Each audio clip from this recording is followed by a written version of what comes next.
For more than 10 years, there's been peace. Well, now there's been an eruption! I thought this was a way to make a gangster film with a relevance to what was going on at that time. And it's still relevant, it seems to me. It has this amazing, visceral energy that will carry it through the next 25 years. I think it is destined to be a true classic in that sense.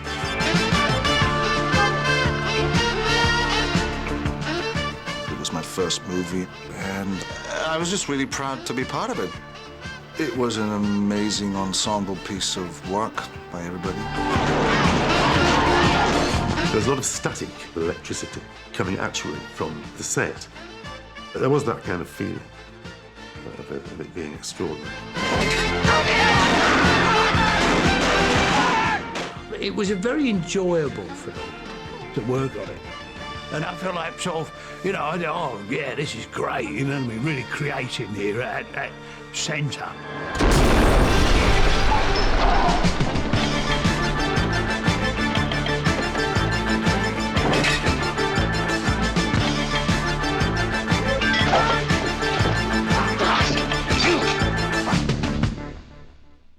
I was a producer in television drama, worked at ITC, which is Lord Grade's company.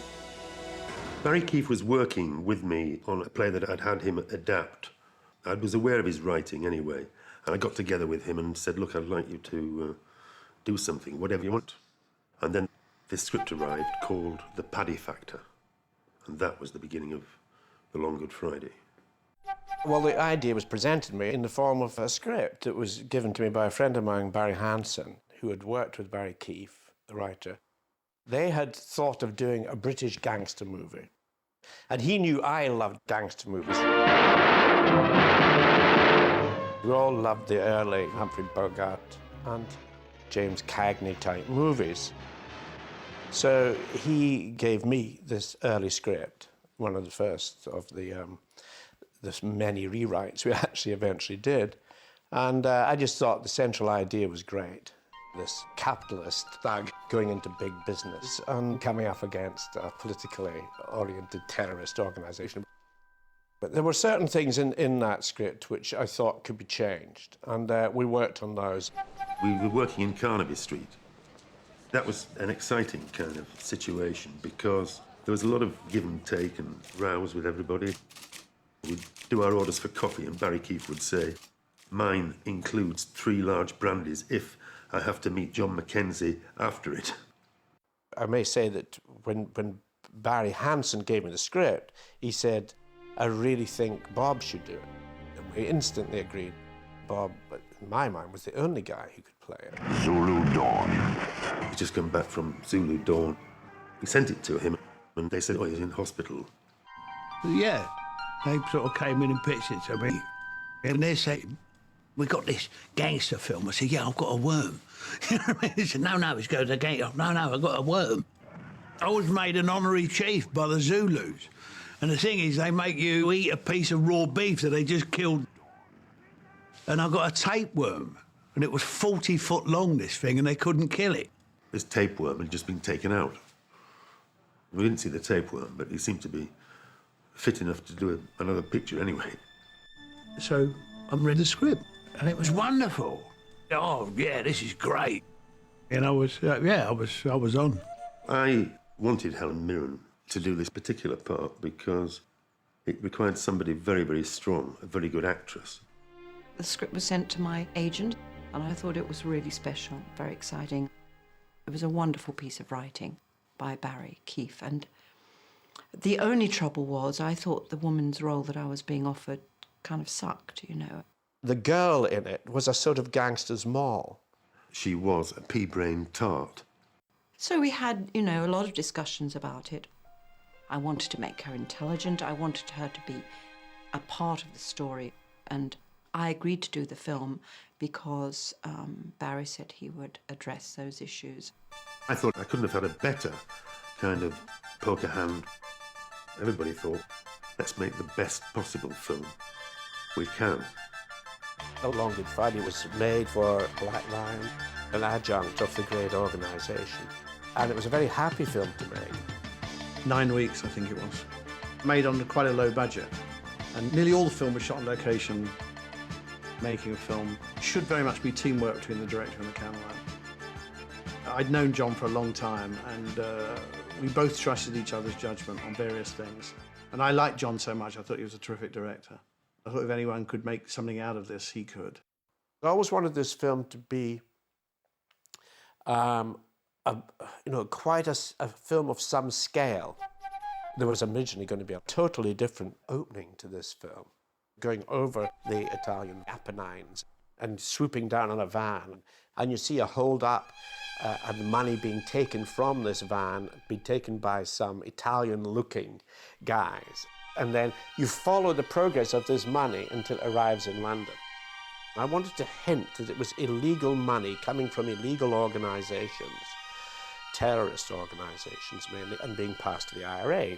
And that opening went on for some considerable time. But it didn't work. It seemed out of kilter with the whole thing. My agent said to me, I think the opening's a bit complicated. I said, well, it's meant to be complicated. What's wrong with that? He said, well, will the audience hang on that long? Maybe it was going to be too complex. We'll never know, because I eventually changed it. A slightly simpler sort of setup. It starts in a little cottage in the country, awaiting the money, and then you see the money en route, coming down the steps of a boat.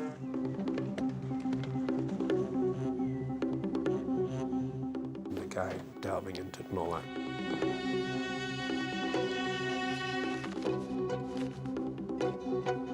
And then you follow the progress of this money. You're watching the trail of this money and wondering where it's going until it's passed to the IRA.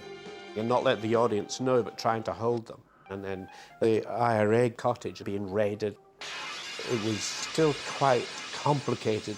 All those little clips at the beginning of the film, all those little elements, look like almost a completely separate drama in its own right. There are all sorts of things happening, like the funeral, and there's something going on with Jeff and the town councillor. Highly confidential. I'll need him tomorrow, Jeff. The lady spitting at Jeff. And you think, Wait a minute! where are we, what's going on? I wanted to test the audience. I wanted them to strain to know what is all this about. And then gradually reveal it piece by piece.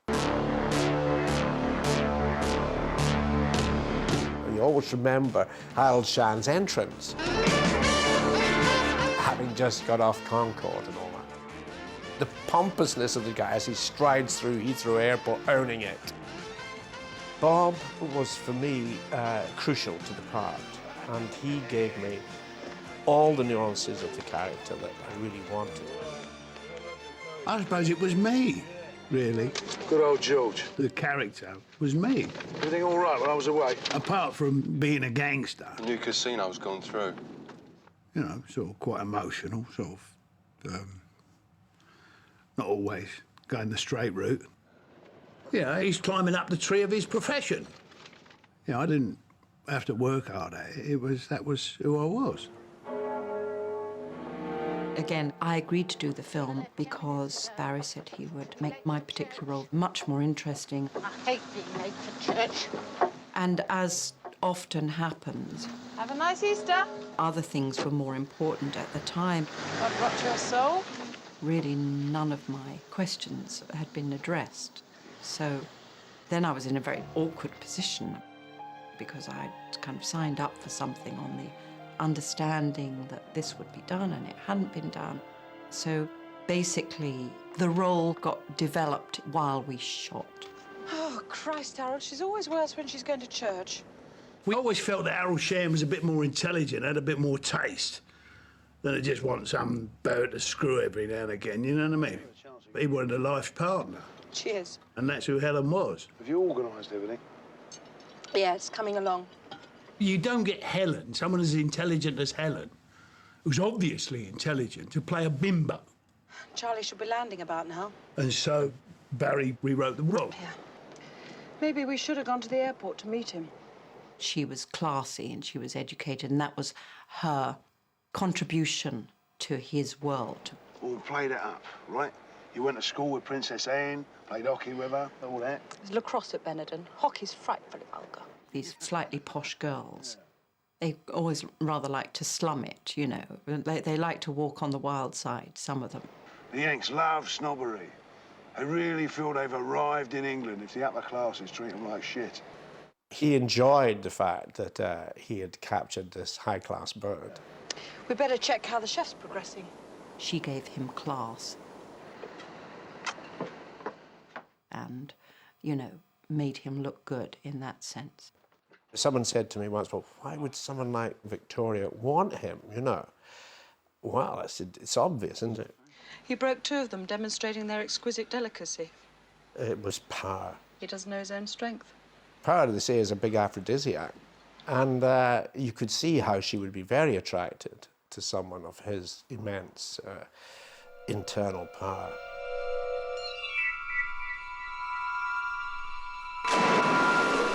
I had a great casting lady in this called Simone Reynolds.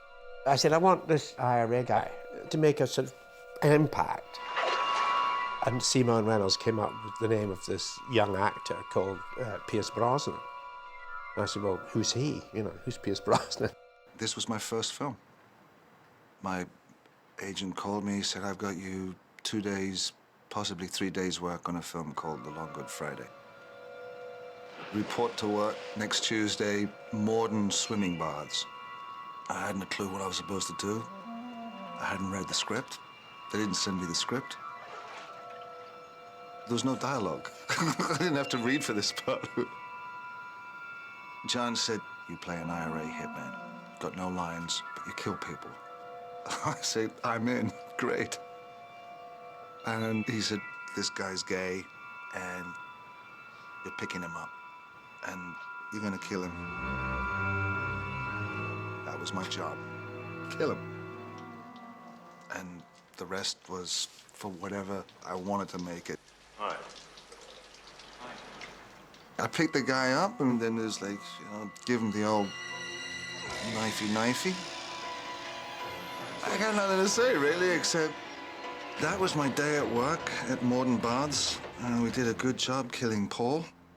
I wish all parts were like this, actually. I wanted to do a sort of upbeat view of London, very modern and very glitzy, as reflected the life that Harold was leading. Hello, mate. You all right? Hello, Harold. Hello. Have a good time. Enjoy yourselves. Have a good try. We only had the boat for a short period of time, mostly because the guy who owned it wanted a humongous amount of money to rent it off him. It was a slightly crappy boat, but it was the best we could get and the best we could afford, so that was redecorated. Barkie, you're not drinking. Harold, you know I only drink when I'm on duty. John thought he needed things like a bar and things like that, which were going to play an important part in the storyline. Champagne, my son. Thanks very much. Shooting on any small space is obviously difficult. Here's to real friends. So I was very much at the mercy of the weather and the small space. What's the latest on the American? We're just pumping full of information, everything we've got, you know. I said we need an American kind of thing to it. I think you're going to like Charlie. It was feasible that they'd need money from everywhere in order to do what is now Canary Wharf casinos. Harold, he's here. Well, you two pipe him aboard and I'll be out, right? To cast that part, Charlie, was really the most difficult of all. I said, this guy's got to be authentic. You've got to really feel that he is a gangster. And Barry Hansen came up with this idea for an American actor called Anthony Franciosa. So they got him and he came over, and Barry met him at the airport. He said, oh, and by the way, here's the new script. And Tony Franciosa said, a new script? What do you mean, the new script? He flew from Los Angeles, and then when he saw the rewrites, he flew straight back. So we had to postpone and think, who do we get? And how quickly can we get them? And then someone came up with the Constantine idea. And I said, oh, God, yeah, he's an American who went to live in France. I'd seen him in several European films. He's got a leathery-looking, snake-like face. Fantastic. And he brings all the baggage with him anyway. So we got him. I can't believe you're here. Yeah. The kid from New Jersey, eh? Boy from Stepney. He did a lot of films in French, but he didn't really, did he? He just did that and then put the voice in later. Charlie, have some champagne. You should be the captain of this boat. Great timing.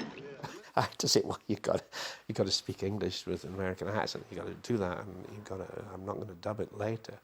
So it was a whole new technique for him. To the future. To the future here. And he worked very hard at it, and he was just the very presence of him was great. Ladies and gentlemen. Harold saw himself as a freewheeling capitalist developer. I'm not a politician. I'm a businessman. But a patriot to the nth degree. And I'm also a Londoner. Yeah, he's very English, very British. And today is a day of great historical significance for London. Nothing like good old Britain. Our country's not an island anymore. We're a leading European state. And now that we're free of socialism, we'll show the world. And I believe that this is the decade in which London will become Europe's capital. Oh, he was total Thatcher-era. You know, if you can make it pay, you can make it work. And that, ladies and gentlemen, is why you are all here today. We're going to build up the docks, we're going to do this, we're going to do that. You know, we're going into partnership with the Americans. And why Charlie and Tony are here today. Our American friends. That was complete Thatcherism. Hands across the ocean. It was slightly ironic and almost the unacceptable face of capitalism. Obviously, this guy had this empire. From the top is the mafia, as far as he's concerned. This is the guy who's made it big time. Get a good sleep, Charlie. We got a tight schedule. This isn't a horse race. Don't rush me, Harold. And the business like him running around like a puppy dog saying Charlie this and Charlie that. I want you to meet my property lawyers, the best. And then there's someone you have got to meet. Harold, I said don't rush me. And you've got to have all that. I'll get everything covered that I have to cover, but in my own time. Come on, Harold. Let's leave Charlie alone for a while. So you got all facets of a quite complicated character, which I liked a lot. The way the story unfolds is that the leading character, Harold Shand, doesn't know what's happening to him. So the way we decided to shoot the film was that you didn't know anything was particularly going to happen. There are all these incidents in the film where the audience is continually thrown off guard. When we came to this event of the Rolls Royce blowing up, we were determined to find a way that the audience didn't expect it to blow up. And what normally happens is you see a man get into a car, you change the angle, and the car goes up. We wanted to see if we could start the explosion with a man actually in the car. So what we did was the actor, he's in the church, he's watching Mum go down on her knees in front of the priest. And he's thinking, well, she's going to come out any minute now, so I better get the rolls ready. I am not worthy to receive you. So he goes out of the church. But it's not going to be the actor that gets in the car because it's a stunt.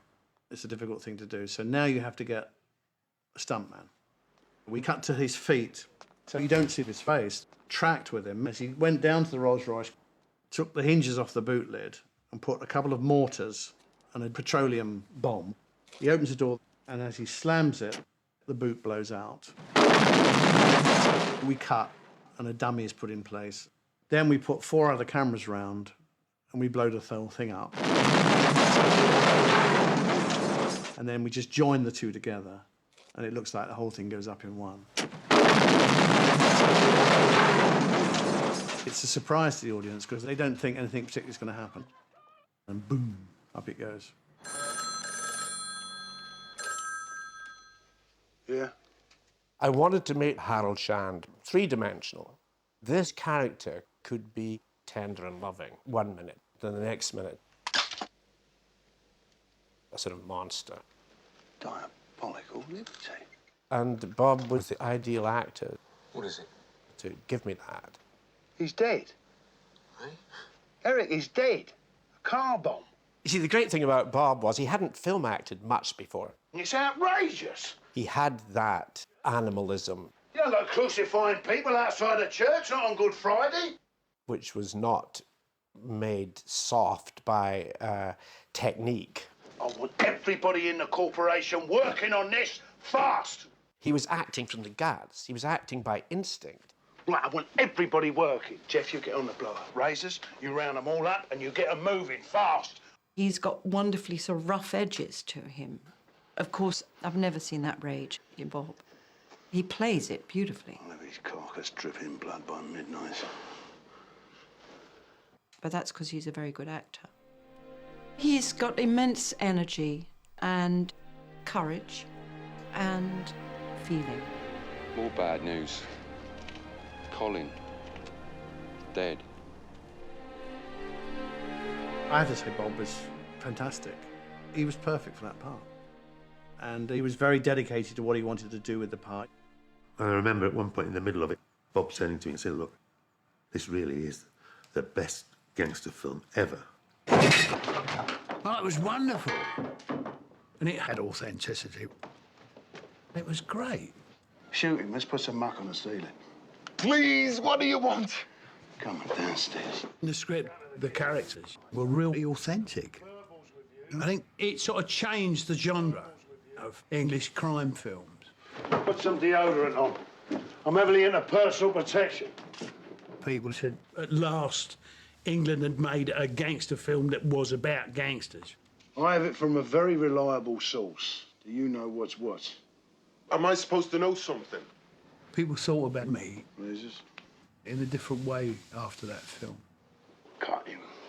I remember meeting a gangster, and he said, Bob, he said, I'm glad to see one of our own doing well. I still can't hear anything.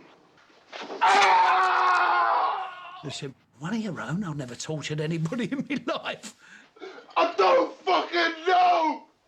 But I knew an awful lot of people in the underworld, because I was brought up there. Between North London and the East End. Well, it was a strange area. There was a lot of pubs and clubs and dance halls, and it used to attract all the gangsters. I was never a gangster or anything, or a criminal, but coming from that world, you know, and knowing all those sorts of people, and being used to that sort of thing, and knowing how they react, was very helpful, really. You know? Walk to the car, Billy, or I'll blow your spine off. And so, I suppose I was pretty authentic. We all got paid peanuts for the film, but it didn't really matter. Morale was terrific. Yeah, I was very much involved with it. I loved it. I used to go in every day just to sort of hang out and see what was going on. And Frenzy, he's terrific. John is very quick. He's known in the business as Frenzy Mackenzie. But it's not a question of being quick, it's a question of being prepared. And the great thing about John was he knows what he wants from the scene. There's no, oh, what should we do here and where do we put... he has very fixed ideas. But he's also very free with it, you know. He can shoot from the hip, he can improvise. He has the confidence to do that. And that's a really wonderful thing to have in a director. We shot it all around London, which is great for me, you know. I'm a Londoner, I was born in London. It's my city. And as much as it's about this gangster story, I think it's very much about London and Londoners. And one of the other problems working on location is that you can't always find exactly what you want, building-wise, and you have to create that. We built a pub in Wapping, the one that was blown up, and it was fantastic, very, very believable. It was done up like a real pub. They did the whole thing with the bar and the chairs and everything, because we had to walk through it. It was so beautifully built that people literally kept going up to the door, going, are you open? Oh, no, this is not a pub. Fuck off. You know what I mean? Give me a drink. And they had it all wired to blow up. And eventually they said, if you don't get out of here, we're going to blow this pub up. If you don't go, you're dead, all right? And that was the only reason we got them out. Anyway, we wanted a pub at the end of a road so that as the car drove up, suddenly this thing explodes. And you saw the explosion through the windshield of the car. You never saw it signalled, so you didn't know that it was coming. You were a bit sort of shocked. Let me up! Charlie! Everything's being blown apart. They genuinely didn't know what was happening. Jesus. We'd been 5 minutes earlier.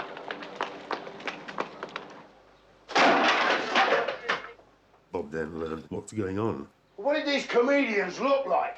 I don't know, H. I've never seen them before. They just look like any other mix, heavy mix. Mix? Yeah, you know, Irish. It's the IRA.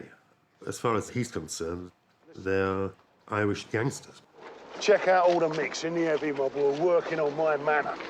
But gangsters, nevertheless. It's just villains trying to frighten their way into a few quid. And you're with him, because in fact you've been rooting for him. If that Bob's Irish, it's a different game. Now, those boyos don't know the rules. Names and addresses of the mix, right? But you sort of like wonder, is it a bit naive of him? I thought that the Patti Factor was a great title. And I said, a Patti Factor? I said, it's ridiculous. And I thought it was a good, snappy title. But it gives it away, you know. I want to build up a mystery in the film. So we had lots of discussion about that. Like all good directors, I mean, he will fight for what he wants and generally win. I mean, halfway through the film, he said, well, let's call it The Long Good Friday as a sort of working title. And The Long Good Friday, it remained after that. 2 or 3 mix have been very busy, covering a lot of ground here since yesterday. We had a lot of guys from the East End in the film. And not one of you lot has turned up with a thing. For them to know that a film was being made about their world. Someone, somewhere, knows. They loved it, they absolutely loved it. And we're going to find him. What is true about that East End world is it's always been very, very witty. Well, remember the licence is in the post. Well, I'll only use it to get the pigeons off the caravan roof, don't I? And there's some brilliant brains that work in that world. Right. Arm up and get going. If they'd had a proper education, they would be heads of state. And lads, try and be discreet, eh? But they put all their brilliance into criminal activities. The people hanging upside down in an abattoir was Bob's idea. Everybody was hanging upside down. They were bringing them in. And Mike was the cameraman. Suddenly Mike says, hang me upside down. So we stuck him up on a hook. And he came in with the camera, so you got their point of view, what it was like. Holding onto a camera, hanging upside down. It would have killed me. Yeah, because the camera's heavy. The most difficult thing with that was getting the actors to hang upside down. It's very uncomfortable because, first of all, the blood rushes to their head and they can faint. One of my closest friends, he's lying out there in the freezer. And believe me, all of you, nobody goes home until I find out who done it. What we had was a group of other people who would come in at the end of each take and come under their bodies and bring them level. You know, between, right, we ready? OK, gonna let you down again. Bang, and we started the scene again. Harold, believe me, look, if I knew, I'd say. You lying bastard. The light in that scene was basically available light because in a cold store that's minus 15 degrees, it's difficult to use any other form of light. You bastard! So I used all the fluorescents in the roof. And it had a slightly greeny blue look. That was a happy accident. That, for me, is a very successful scene. Dave King I'd known forever. Parky! About time! He was in Pennies from Heaven. You've got to drop it, Harold. I've had the bomb checked. It's the same sort of device the IRA use. But, you know, he was an old mate, and I had to whack him. This is special branch now, Harold. I'm turning it over to them. I had to slap him round the face. I remember we couldn't get it right. John, he said, I think we're going to have to do it again. But he was all right. He said, no, just do it, Bob, just do it. But he didn't mind. Remember who pays your wages, Parky? He was great. Victoria, unless you tell us what Harold's bad problems are, Tony and me, we're going to leave the table. We're going to check out of the Savoy, grab the first plane home. There will be no deal. I'm not a method actress remotely. I do the minimal of research. I'm more concerned with the script. Yes. And does the character live on the page? If it doesn't live on the page, it's not going to live on the screen. Well, those are the issues that I concern myself with. A car was blown up. Then a bomb was found at the Mayfair Casino. It hadn't detonated. One of our men was found dead in a swimming pool. I'll come to the set with ideas about scenes that I feel would help the story. I'll give you till tomorrow. But just one more foul up, and we're on our way back home. That goes without saying. It's not always to do with putting scenes in. Sometimes I feel a scene is unnecessary and I don't really understand where it's going, and it's better to lose it. There's a scene in the lift between Helen and the character Jeff.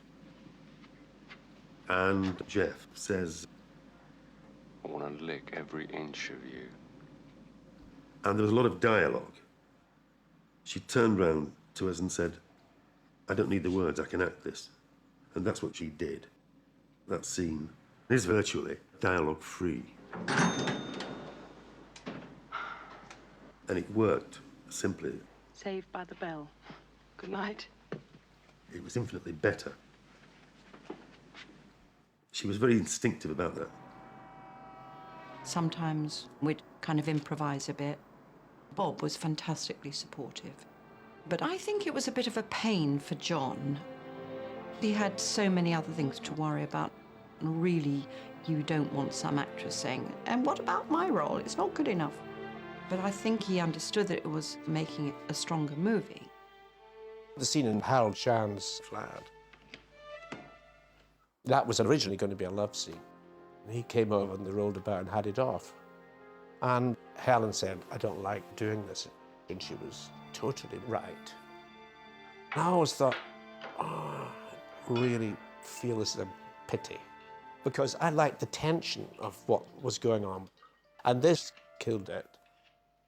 And so we sat down and we worked out that they have an argument. You did what? I told them everything, Harold. And they keep the argument going. Victoria, I've been to incredible lengths all day to keep it incognito. And now you, over a sherry, calmly tell the whole story. And she's angry with him and all of that. I'm going to bed. Good night. Boy, come here, I'm talking to you. Don't treat me like one of your thugs. Harold just gets so enraged. And then he sat down. What's happening to me? And then she breaks down and starts crying. So the scene became a tender, loving scene where he held her in his arms and tried to calm her fears. I'm so scared, Harold. I want to die. And then you see, it was a relationship that went beyond just grabbing what you could get, and that there was a deep respect and a deep love between them. And that happened on the set. How'd you stay so cool? I'm on the winning side. I'd seen Derek Thompson in some television thing, and I thought that guy's got fantastic screen presence, you know. Some people can burn the celluloid, and some people just don't have that. Derek was so wonderful in the film. Oh, Christ, am I pleased to see you. You never saw it coming with Derek. You never saw it coming that he was the snake in the grass, he was the Judas. You can't even see that I'm not the real bastard he is. Because he played the innocence of the character. Aren't you? I'll get you a cab home, counsellor. Derek played that beautifully. You know, last night in the restaurant, Harris, he said that I got it all wrong, that Jeff was the real bastard. Why should he say that? Harold discovers that Jeff is somehow involved in this, but he doesn't know how or why. He's called Jeff to come and meet him at the boat so he can try and force him to reveal himself. We were discussing how to do this, and John and I came up with this idea that we followed him in one continuous shot up the gangplank from outside to inside. Well, that's the one probably major handheld scene. I used a small lightweight camera, and the biggest problem I had actually was illuminating the scene because it has to be normal light level. And all the lights had to be out of the way so you couldn't actually see them. I was operating the aperture of the camera myself because no one could stand near me because I was going through these tight doorways and going up these stairs. So I couldn't have an assistant do any of that. So I had all my fingers around the front. So I had to adjust the focus of the camera and the aperture of the camera constantly while he's moving through the boat. Then up on the deck, you have to see the outside through the window. The light levels have to be quite high in the cabin. And it was that technical stuff that became the most difficult part of that shot, which of course is completely invisible on the screen. Finally, he looks out and then suddenly sees Jeff arriving. You get this sense that impending disaster is going to happen. In the original script, Jeff goes on the run, jumps in his car, drives away, and there's a car chase. And I said, no, we can't have that. Can't have that. They had been a dime a dozen in those days. And I wanted this highly emotional, charged, dramatic confrontation between the two characters. It was, for me, the most important scene in the picture. I wanted all the tension in the film leading up to this moment. I wanted this feeling of there's something going to happen here and it's not going to be nice. It's hot in here. Shall we go on deck? Bob's drinking a lot in the scene and moving around. You what? Doesn't call you Dad. And getting more and more intense. I wanted Bob just to be honing in. Quite frankly, I'm a bit flabbergasted you forgot to mention this carry-on in Belfast while I've been away. And the build of fear in Jeff. Oh, that. Yeah, that. Like a weasel and a rabbit. It's a long story. I know, I should have told you, but... Well, tell me now. Eventually, he's got to have to admit the whole business about being bombed by the IRA was his fault because he'd done a deal with the IRA.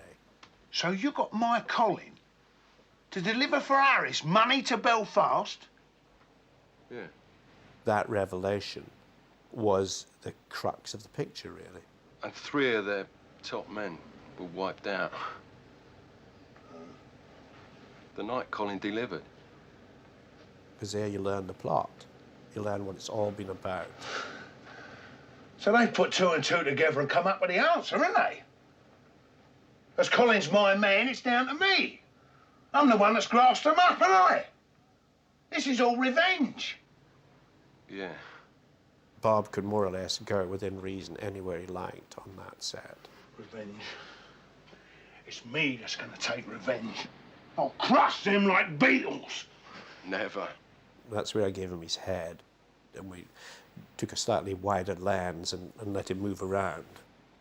And we just followed him with the camera. You can't wipe them out. Work with them. It's my manor! That was a wonderful, fresh way to get a great performance out of someone. You put the finger on me, didn't you? Now look, you... What straight? Fucking Judas! Didn't do nothing. I think in the script he had a gun or something. But I didn't want Harold to brutally kill him in cold blood. Don't lie to me, boy. I can smell your lies. I didn't want to lose totally sympathy with him. Why, Jeff? Why? He threatened to kill me. I was scared. And eventually I came across the idea of the whiskey bottle. I said, well, look, let's use the bottle. Jesus Christ. British Army's been diving about with shit flying at them from all angles for the last 10 years, and you're not impressed? Shut up! Again, it had to be a long, slow burn. They can take over here any time they want. Just shut up. And let the whole emotion build. To them, you're nothing. Nothing. And then he smashes the bottle. Like you would do in a pub fight. He just gets so enraged and hits him with it. And it happens to hit the jugular vein. And that's the end of Jeff. The relationship between these two men was very strong. He was like a son to him. And the Harold Shand character did have all these strong emotions. I wanted to love this guy. And yet he just gets so enraged that he kills him by accident. Certainly unintentionally. And that leads into another very dramatic scene. That was, again, one of those scenes where I didn't want to interrupt the action by always cutting, because it was going to have to build in tension. So what we devised, or what I devised with him, was to start low on a camera crane. As Bob appears, we swoop up and look straight down on him. As he comes down, and then we come down, I climbed off the crane. And this time, the wobble, the handheld factor, added to the emotion of the scene. It was Harris. Because it mirrored the emotional turmoil that was actually happening in Harold's head. I'm gonna kill him. And then I followed them in one continuous shot. And she gets pulled along the ground and everything. And it's improvised. It just all happened like that. Right up to the time she's smacking him.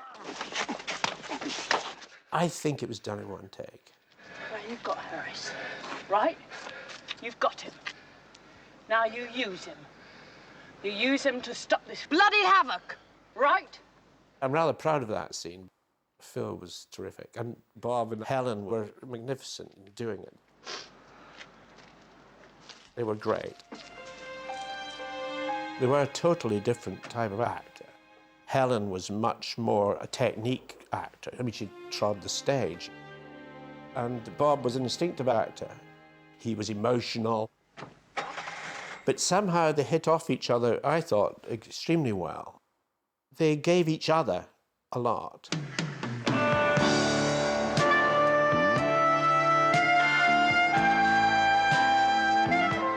Music is crucial, and sometimes you win and sometimes you don't, because you can get the great composer and never quite get the music you want. But in this case, I think we won with Francis Bankman.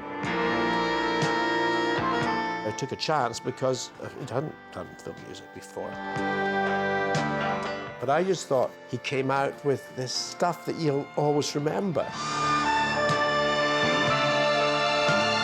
A lot of tunes you could hold in your head in a way. He helped to contribute to make the film, I think, memorable. The central idea of the film was that there was a capitalist thug fighting politically oriented, politically committed terrorists, namely the IRA in this instance. These sort of themes, you know, the whole idea that one man's terrorist, another man's freedom fighter, were of great interest to me. And it still interests me today, actually.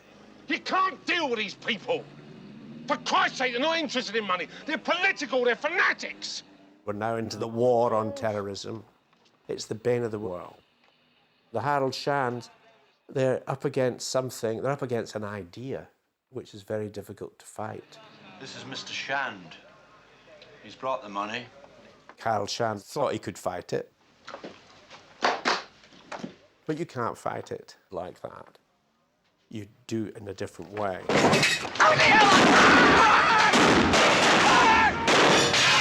The grades, people were saying, you can't do films about this.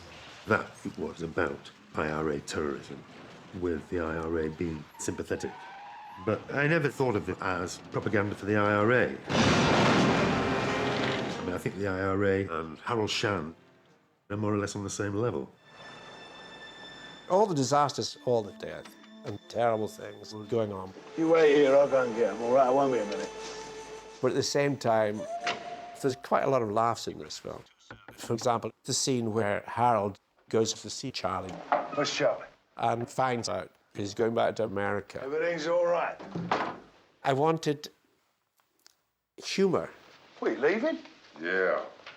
You two can't wait to get out of here, can you? I always react like that to bombs blowing up, mass murders. It's a hang-up of mine.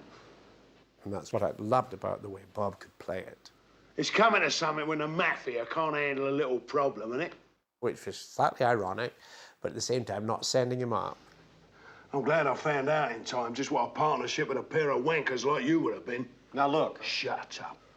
And then Bob goes into his patriotic speech. Us British, we used to have a bit more vitality, imagination, touch of the Dunkirk spirit, know what I mean? And you can say, God, how far will this man go? What I'm looking for is someone who can contribute to what England has given to the world. Culture, sophistication, genius.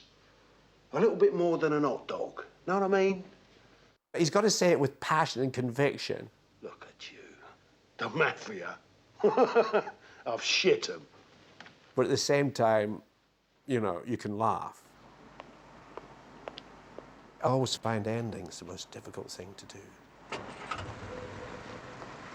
But I remember saying to Barry Hansen, when we were doing rewrites, the one thing I know is how to end this film. He said, I'm going to sit you in the back of the car. He said, and I'm going to put a camera on your face. I'll make that go on for minutes, if I can. I said, blimey, they'll be going out in droves.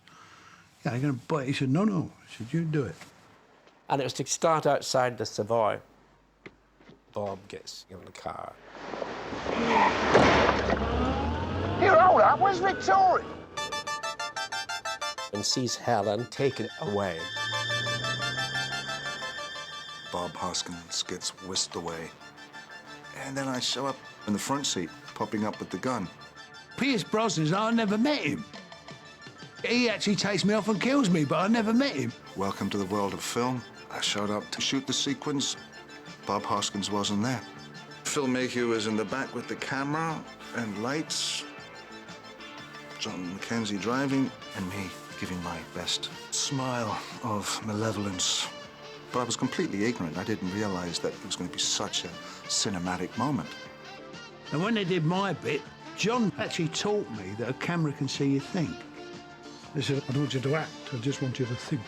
He had to have a whole series of thoughts going through his head logically and quite clearly delineated so the audience would get it.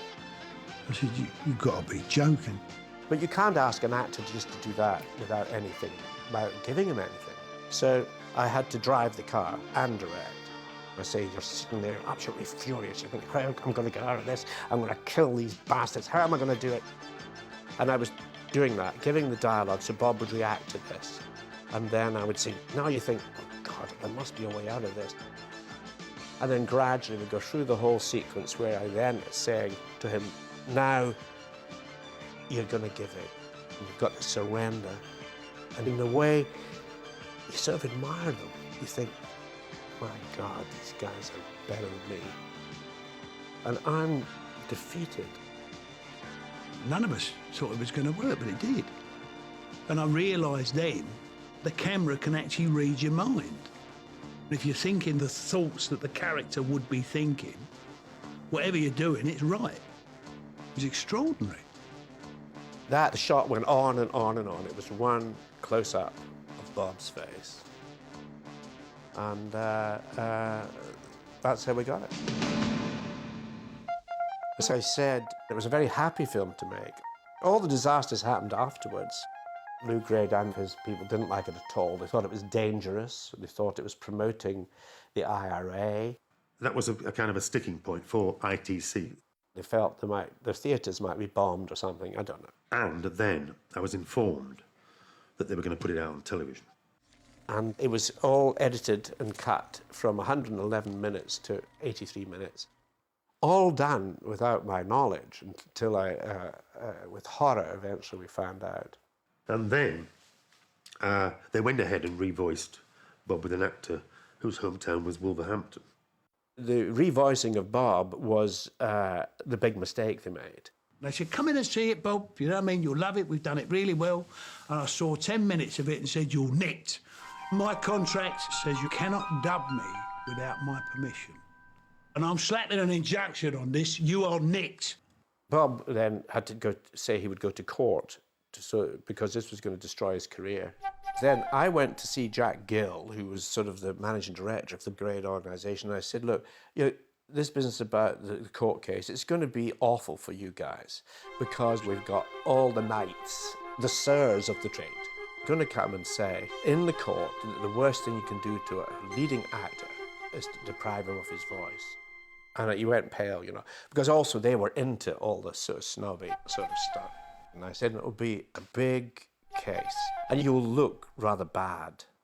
And the simple way out of this whole thing is if you sell the film to us. Eventually they said, all right, you can buy the film. I thought, yeah, well, yeah. You know what I mean? Yeah, thanks. And then I met Eric Idle at a party. And I said, you must have made a fortune out of the life of Brian. Do you want to buy a movie? And he said, well, let's have a look at it. So I set up a showing and they bought it. And from then on, it was handmade. And that's how it went out. The Long Good Friday. Long Good Friday was distributed here and was really successful, and then went to the States. It was slightly uncomfortable for American audiences because there's a lot of English Cockney slang. I like a sing-song, but who's your fancy for a lullaby? Well, choppers and a boot.